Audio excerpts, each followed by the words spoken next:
Berlim se localiza na região nordeste da Alemanha e tem uma população de 3,4 milhões de habitantes. Apesar de seus quase 8 séculos de vida, os que chegam à capital alemã esperando encontrar uma velha anciã sentada placidamente sobre suas glórias estão completamente equivocados. Berlim é uma cidade cativante e vivaz, capaz de mesclar a arquitetura barroca de seu centro histórico com as torres de aço e vidro da Alexander e da Potsdamer Platz, seus centros populacionais de maior tradição.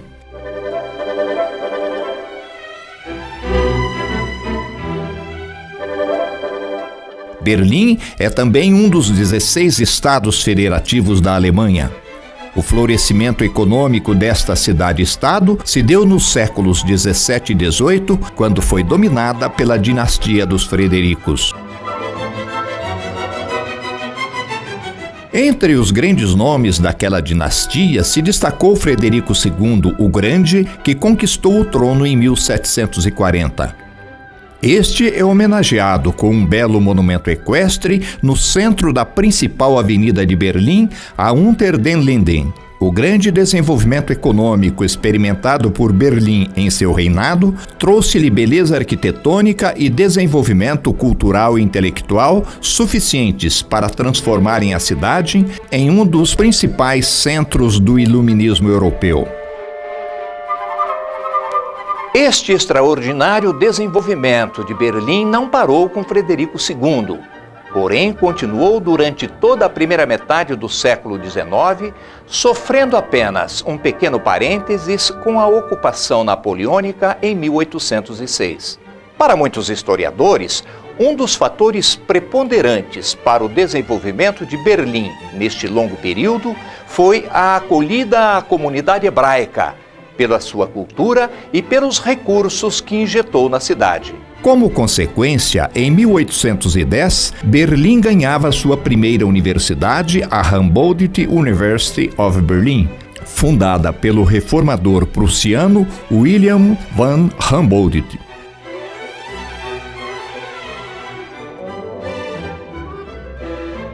A universidade também se localiza na Avenida Unter den Linden e por ela passaram nomes de grande expressão em todas as áreas do conhecimento, como o filósofo Arthur Schopenhauer, os físicos Albert Einstein e Max Planck, os fundadores da teoria marxista Karl Marx e Friedrich Engels, o poeta Heinrich Heine, políticos como Otto von Bismarck e Karl Liebknecht, o fundador do Partido Comunista Alemão. Na área da medicina, o grande cirurgião do século XVIII, Johann Diefenbach, foi o maior destaque. Este grande número de cérebros que passaram pela Universidade de Berlim soma um recorde de 29 prêmios Nobel recebidos. A partir da segunda metade do século XVIII, a Alemanha começou a enfrentar problemas sociais como consequência da Revolução Industrial e da Realpolitik do chanceler von Bismarck.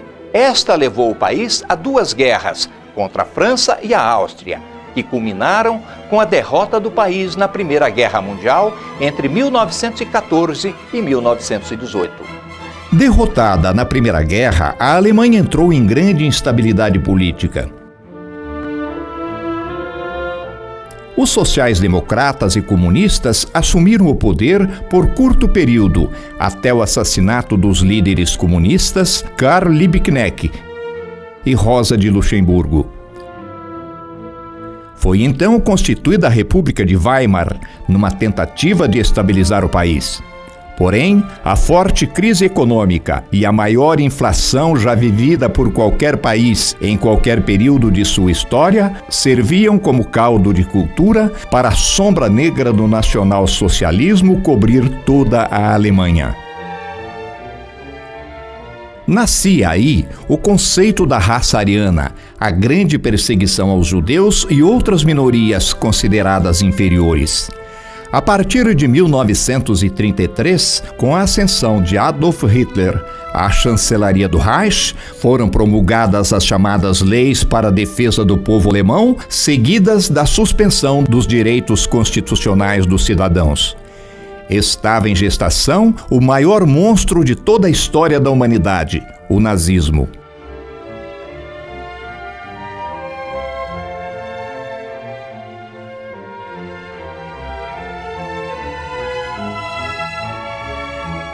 Ainda em 1933, seria aberto o primeiro campo de concentração nazista em Dachau, cidade próxima a Munique, com a finalidade inicial de confinamento de todos os opositores do regime sob o pomposo título de proteção do Estado.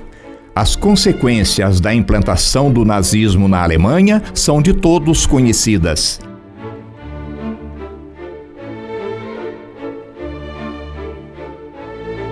A Segunda Guerra Mundial, com mais de 56 milhões de mortes,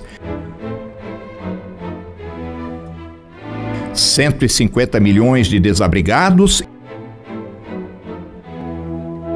e grande parte da Europa arrasada, inclusive Berlim.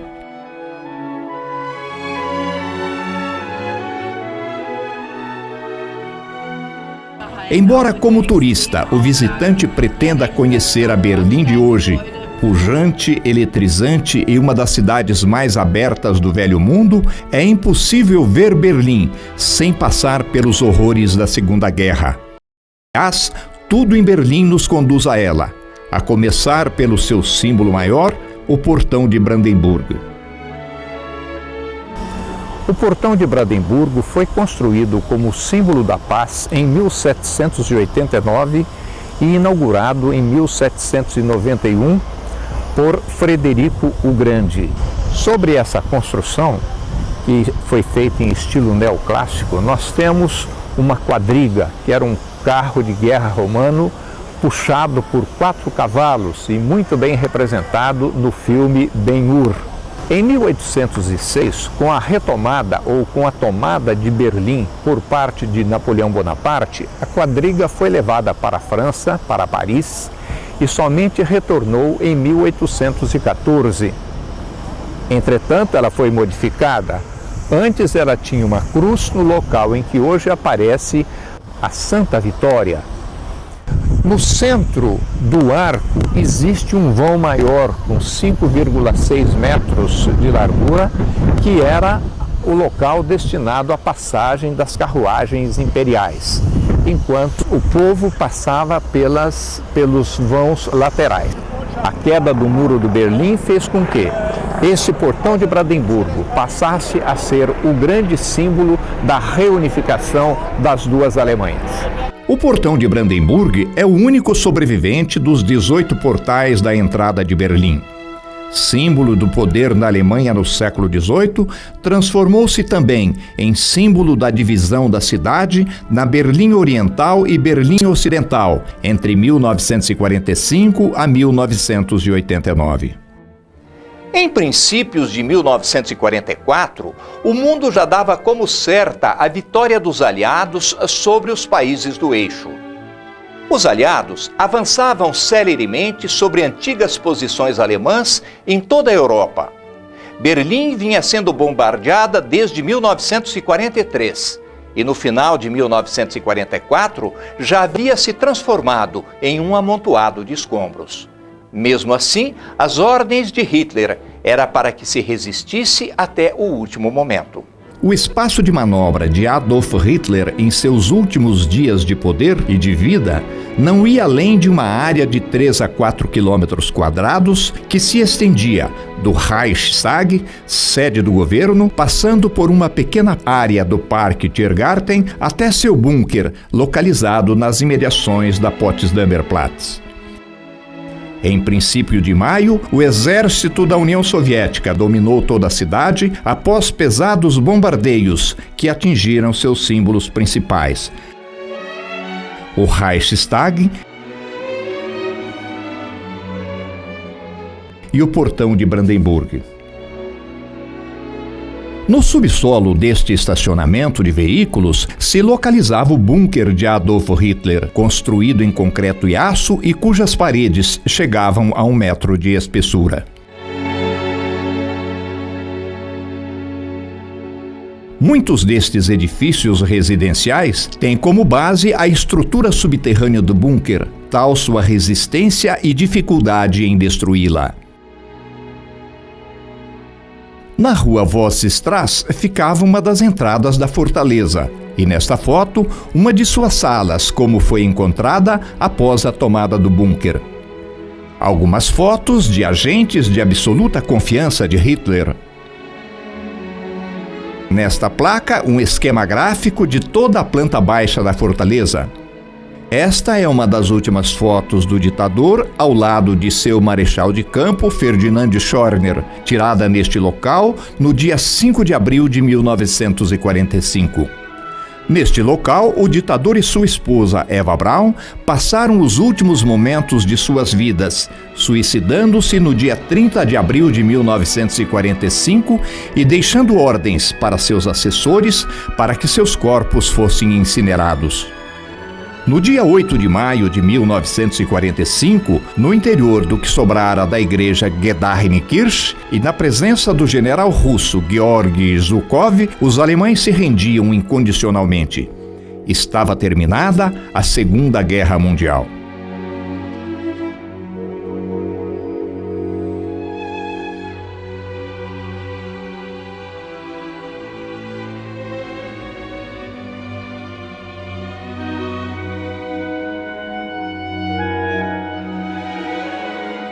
As pedras retiradas da parte aérea do bunker de Hitler foram utilizadas pelos russos para construírem o mausoléu comemorativo à tomada de Berlim no interior do Parque Tiergarten.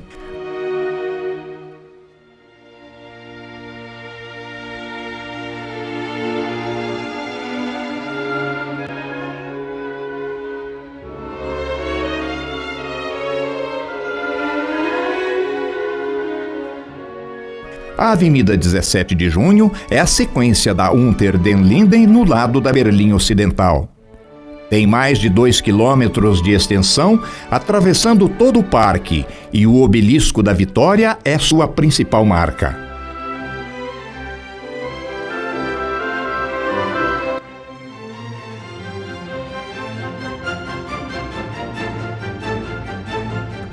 A Coluna da Vitória se localiza em uma movimentada rotatória no centro da avenida. Em um círculo em torno do obelisco, tremulam diariamente bandeiras de todos os países com os quais a Alemanha de hoje mantém relações diplomáticas e comerciais.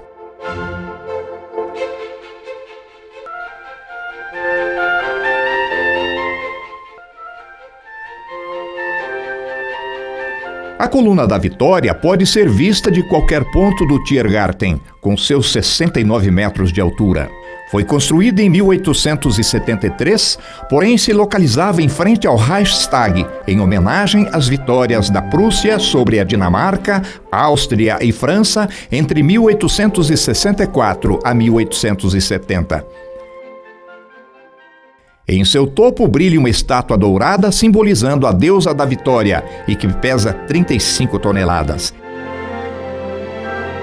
Em 1938, calcado no seu nacionalismo fanático, Hitler transferiu a estátua para a Avenida 17 de Junho para ser observada de maiores distâncias pelos berlinenses. Placas em bronze na base da coluna reproduzem cenas das batalhas vitoriosas da Prússia.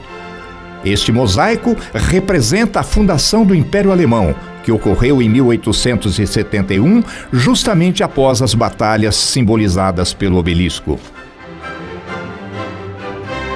O Parque Tiergarten tem uma superfície de 200 hectares, tendo sido um grande campo de caça para a realeza do século XVI.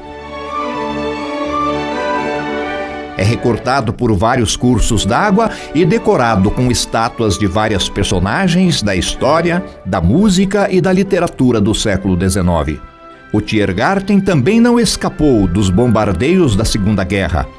Entretanto, seu maior desastre estaria por vir no inverno de 1946 e 1947, quando suas árvores foram derrubadas e transformadas em lenha para aquecer aos miseráveis e famintos berlinenses do pós-guerra.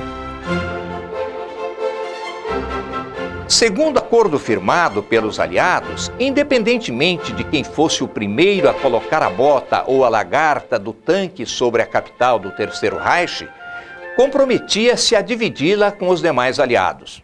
Desta maneira, apesar dos soviéticos terem tomado a cidade, o lado ocidental de Berlim foi dividido entre França, Inglaterra e Estados Unidos. Com o azedar das relações entre os vencedores, em 1948, as 4 zonas reduziram-se a 2, a soviética ou Berlim Oriental e a Berlim Ocidental, influenciada pelos aliados. Em agosto de 1961, para evitar a contínua migração de habitantes do lado oriental para o ocidental, os soviéticos começaram a erguer um vergonhoso muro que separou fisicamente a cidade até 1989. A muralha era uma monstruosidade arquitetônica que denunciava a estética kitsch, cinzenta e tosca do comunismo soviético.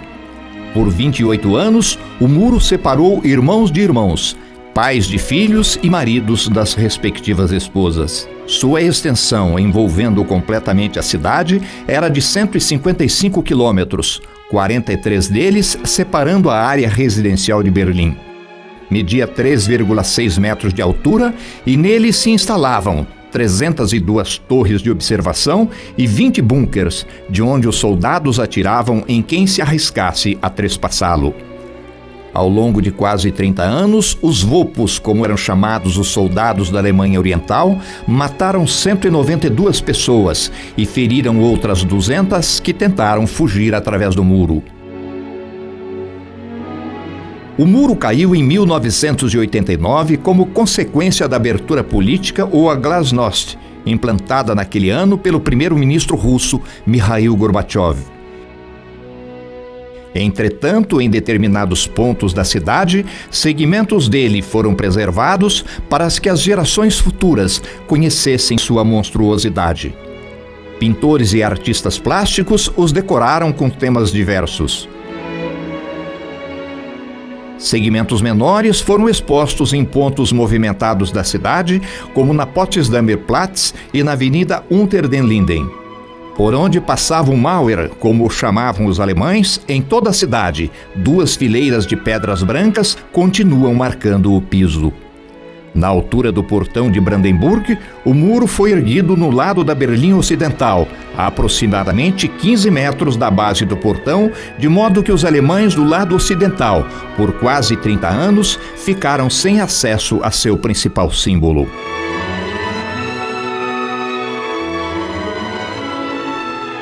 Passados quase 20 anos da reunificação das 2 Alemanhas, as pedras brancas que sinalizavam o trajeto por onde passava o vergonhoso muro não são as únicas marcas do abismo que separou as 2 Berlins. As 2 diferentes realidades sociais e econômicas vividas pela cidade naqueles anos ainda se refletem na sua arquitetura.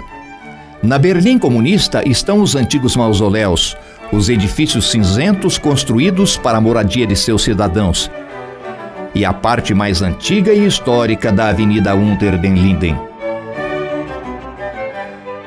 Do outro lado, o crescimento e a modernidade, expresso pelas torres de vidro e aço e as gigantes edificações curvilíneas que fazem de Berlim uma cidade contemporânea. O maior exemplo desta modernidade está na Potsdamer Platz com seus arranha-céus.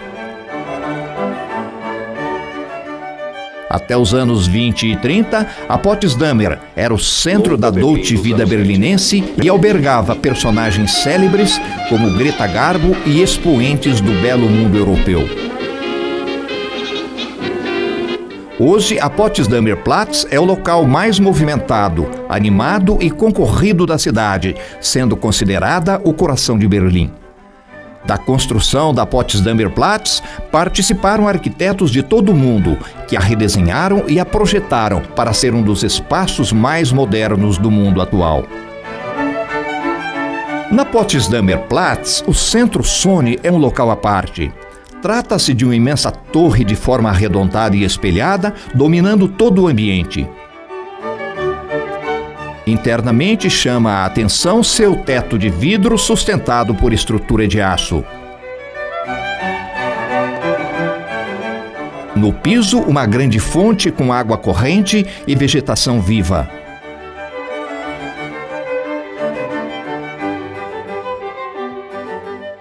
Muitas lojas e restaurantes.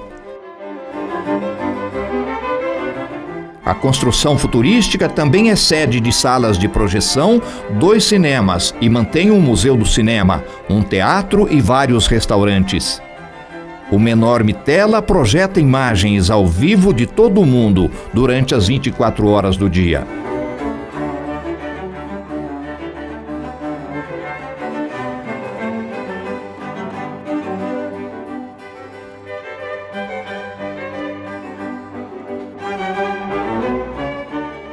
O ponto central de referência para alimentação e lojas na região é o Potsdamer Platz Arkaden, um shopping com 3 pavimentos, também chamado de Daimler Chrysler City, com mais de 100 mil metros quadrados.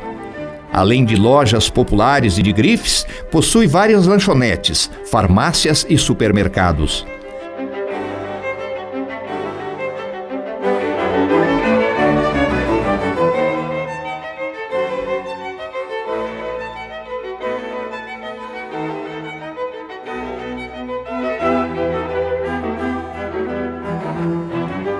Na parte externa da Potsdamer Platz, utilizando os segmentos do antigo muro, estão expostos fatos e fotos da região antes de sua queda. A que mais chama atenção é a dos restos do muro destruído, sendo observado com alegria e admiração por populares. O muro neste local foi construído em 2 níveis e era vigiado diuturnamente por tanques e pelotões de Volpos, uma vez que a região sempre foi muito popular aos berlinenses. Sua estação de metrô esteve fechada durante os 28 anos da Guerra Fria. Foi uma das muitas estações de trem e metrô transformadas em estações fantasmas durante aquele triste período. O Segundo Império Alemão, ou Segundo Reich, foi fundado em 1871. Guilherme I, o rei da Prússia, foi coroado como seu imperador. Tornava-se, portanto, necessário a construção de um grande edifício para sediar o parlamento, embora este não tivesse grande expressão naquele regime de governo. Esta missão foi confiada ao arquiteto Paul Vallot, que projetou um belo edifício em estilo renascentista com mais de 13 mil metros quadrados. O edifício é conhecido como Reichstag e se localiza nas proximidades do Portão de Brandenburg, no lado que pertenceu a Berlim Ocidental. Apesar do estilo neo-renascentista, seu arquiteto teve a preocupação de diferenciá-lo das construções italianas, projetando 4 colunas com 46 metros de altura que o tornam uma construção única. A inscrição em seu portal, Den Deutschen Volk, que significa ao povo alemão, foi acrescentada em 1916 e interpretada por muitos como discriminatório a povos de várias origens que já viviam na Alemanha, principalmente aos judeus.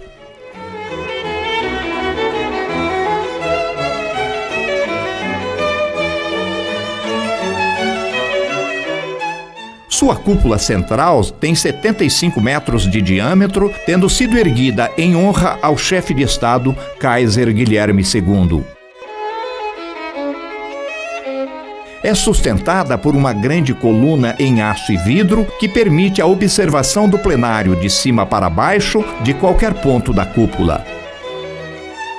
Em 1933, o edifício foi incendiado. Segundo os adeptos do Partido Social Trabalhista de Hitler, o incêndio teria sido praticado pelos comunistas e, segundo estes, pelos nazistas, como subterfúgio para que Hitler fechasse o parlamento e iniciasse sua ditadura.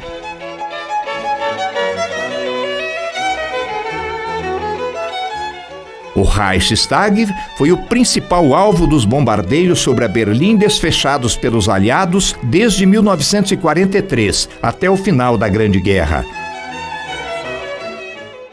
Uma foto com a bandeira russa hasteada sobre o Reichstag durante a tomada de Berlim foi divulgada em todo o mundo como símbolo da vitória dos aliados sobre o nazismo.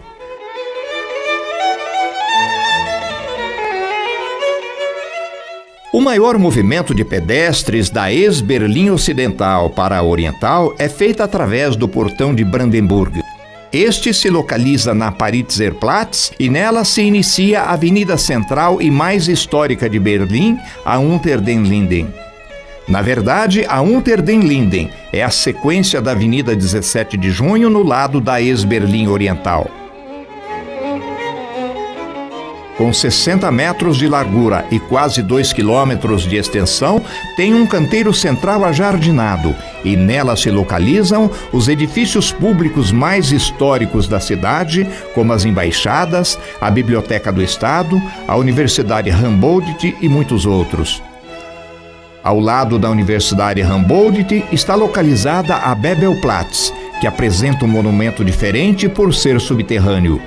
No centro da praça, as prateleiras vazias de uma grande biblioteca, coberta por uma enorme placa de vidro blindado. No dia 20 de maio de 1933, estudantes da Nacional Socialista queimaram 20 mil livros de centenas de escritores, filósofos e cientistas discordantes do nazismo.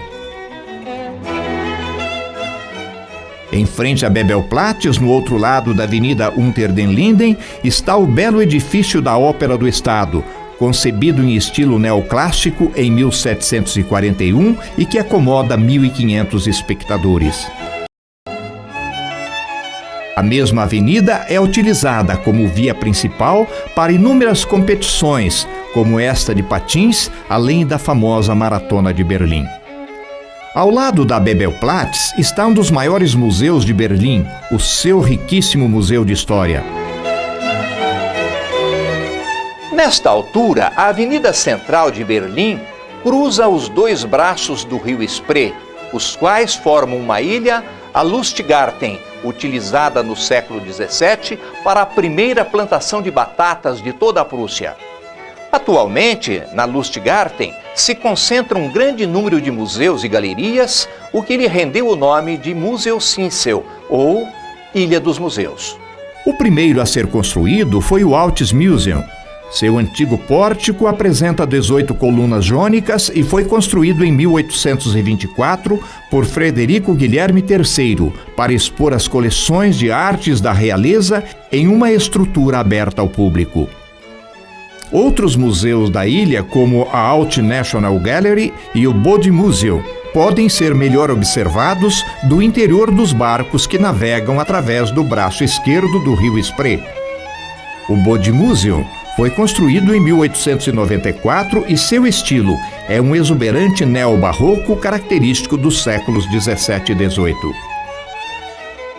Também a portentosa Catedral de Berlim se ergue na Ilha dos Museus, num impecável estilo renascentista. A igreja foi construída na última década do século XIX para albergar o templo principal do protestantismo prussiano, pertencendo, portanto, à religião luterana. É a terceira igreja construída no mesmo local, em substituição a duas anteriores, erguidas em 1465 e 1747. Sua fachada tem 115 metros, com 116 de profundidade, e sua cúpula central está a 75 metros do piso. Suas partes laterais são destinadas a batismos e casamentos, e a parte central aos sermões, comportando 2.000 fiéis sentados. Mais de 80 sarcófagos da realeza prussiana são encontrados em sua cripta.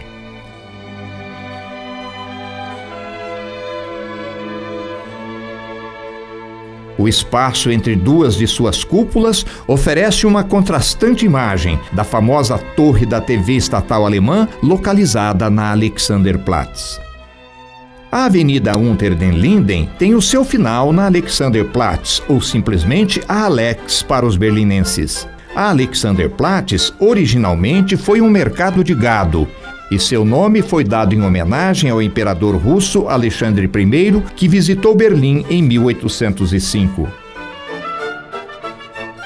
A praça ganhou proeminência no século XIX com a construção da estação ferroviária do mesmo nome, tornando-se um importante centro comercial com grande afluência de público.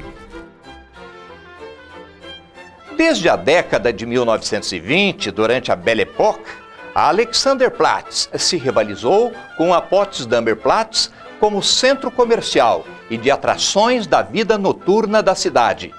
Esta rivalidade, entretanto, nunca foi tão acentuada como durante o período em que Berlim esteve separada pelo Muro da Vergonha. Tentando torná-la tão moderna e atraente como a Potsdamer Platz, os comunistas fizeram dela seu centro e orgulho maior. Vários edifícios em aço e vidro foram erguidos. Entretanto, nenhum é tão imponente como o Park Inn Hotel de luxo, construído pela Alemanha comunista em 1976, porém modernizado após a queda do muro para atingir o status de 5 estrelas. Também para caracterizar o regime político que dominou a Alemanha Oriental, nesta ampla área foi erguido o mausoléu de Karl Marx e Friedrich Engels, que estabeleceram as bases do regime socialista. Ironicamente, os alemães da Berlim Ocidental deram ao mausoléu o apelido de Os Pensionistas e afirmavam que ambos estavam ali sentados sobre suas malas, aguardando uma oportunidade para fugirem para o mundo ocidental. A torre da TV estatal foi um dos grandes símbolos de Berlim Oriental e mantém este status até os dias atuais. Seus 368 metros de altura fazem-na vista de praticamente todos os pontos da cidade.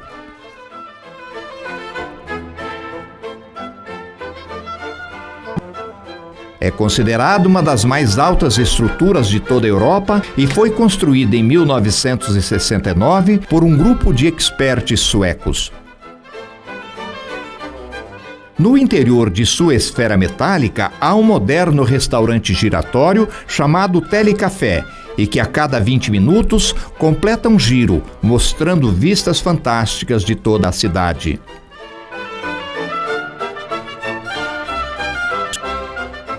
A alguns metros da base da Torre da TV e ainda na Alexanderplatz está o chamado Weltzeituur, ou Relógio do Mundo.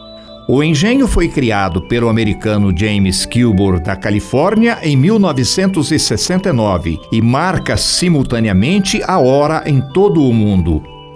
Na sua estrutura superior, elipses metálicas representam as órbitas de todos os planetas do Sistema Solar. Estas imagens foram gravadas às 11h30 da manhã em Berlim, correspondendo às 6h30 da manhã no Brasil, uma diferença de 5 horas no fuso horário. Uma fonte dedicada a Netuno no centro da grande praça é um excelente cenário para turistas se fotografarem numa ensolarada manhã de domingo. Segundo a mitologia grega, Netuno é filho de Saturno, é o deus das águas, especialmente das águas do mar. Ao lado da fonte de Netuno está a Marienkirche, uma bela igreja católica dedicada à Virgem Maria. Foi construída em estilo gótico e tem um belíssimo interior, onde se destacam os altíssimos arcos característicos daquele estilo, um altar dourado, o púlpito para pregações e um grande órgão. A Marienkirche sobreviveu ao período da Guerra Fria, mesmo se localizando na Berlim Oriental, dominada pelos comunistas. Um passeio imperdível em Berlim é realizar um tour pelo rio Spree. Começamos nosso passeio na Alexanderplatz, onde cruzamos com outros grandes barcos que fazem o mesmo trajeto. Aqui chamam-nos a atenção as torres em agulha da Igreja São Nicolau, uma das maiores de Berlim. Portentosos edifícios públicos.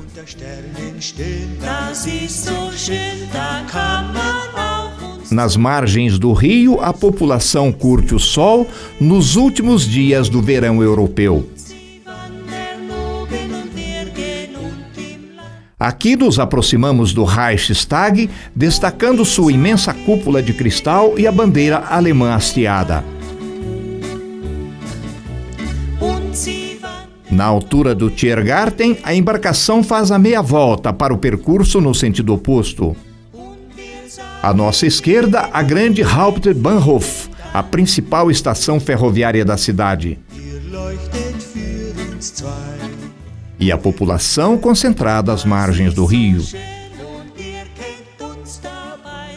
À nossa frente e à direita, uma das principais estações de trem urbano, a Friedrichstraße Bahnhof, o Bode-Museum e a Torre da TV, finalizando o tour com as imagens da belíssima Catedral de Berlim.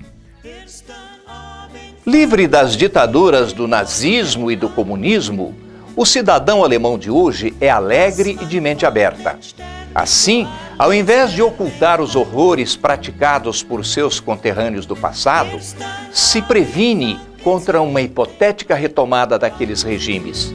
Por isso, em diversos espaços, faz questão de manter vários memoriais para que a juventude atual esteja alerta contra os horrores praticados por regimes ditatoriais. Estas placas de bronze em frente à sede do parlamento, ou Reichstag, trazem nomes, datas da morte e respectivos campos de concentração em que tais cidadãos foram assassinados. Numa esquina entre o Reichstag e o portão de Brandenburg, em dezenas de cruzes, estão expostos nomes, fotos de pessoas, inclusive crianças, e as respectivas datas e locais do muro em que foram mortos, tentando atravessá-lo para viver do lado da Berlim Ocidental e livre.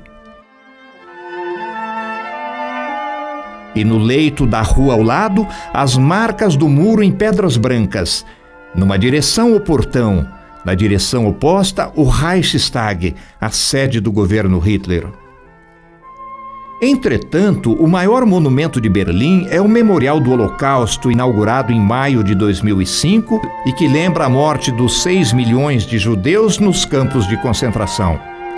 Sua localização não poderia ser mais sugestiva. Entre o símbolo da reunificação da Alemanha, o portão de Brandenburg, e as sepultas ruínas do bunker de Adolf Hitler. O memorial consiste de 2.711 blocos de pedras cinzas de diferentes tamanhos e alturas, distribuídos numa área de 19 mil metros quadrados.